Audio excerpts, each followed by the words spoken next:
À la recherche de l'essentiel. Le livre des vivants. De la part de Jésus de Nazareth. La transfiguration ou l'éveil spirituel.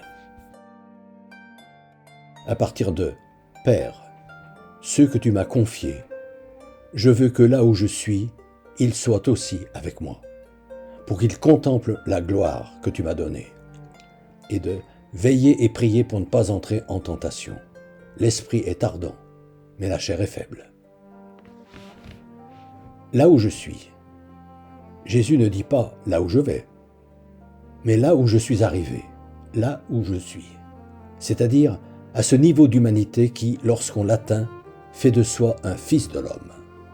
C'est cela que signifie « je veux que là où je suis, il soit aussi avec moi, pour qu'il contemple la gloire que tu m'as donnée. » Cette gloire dont, un instant, il y a quelque temps déjà, Pierre, Jean et Jacques ont été irradiés quand Jésus, devant eux, a été transfiguré.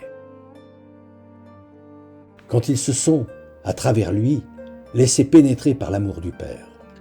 Ces apôtres qui, bien qu'ils fussent accablés de sommeil, sont parvenus à rester éveillés.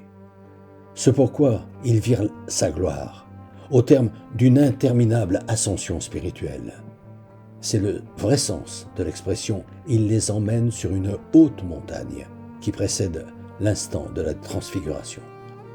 Étant d'un coup intérieurement illuminés, quand leur apparut de façon éblouissante ce que Jésus était devenu, quand ils entendirent bouleversés la voix du Père leur dire au fond de leur cœur « Celui-ci est mon Fils bien-aimé, écoutez-le ».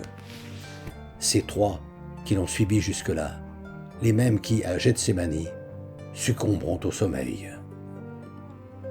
Ce sommeil qui est aussi, au sens propre comme au sens figuré, celui de Pierre qui, oubliant ce moment extraordinaire que Jésus leur avait fait vivre lors de la transfiguration, jugea politiquement correct de renier Jésus avant que le coq chante 3 fois. Comme j'oublie ceux que j'ai moi-même vécus, ce qui provient vraisemblablement du fait que je ne vis pas comme je dis qu'il faut vivre. Ce sommeil spirituel dans lequel je suis en permanence, moi qui ne m'applique pas à porter un regard lucide sur moi-même et ne m'éveille donc qu'à de rares moments à la vraie vie. À la semaine prochaine.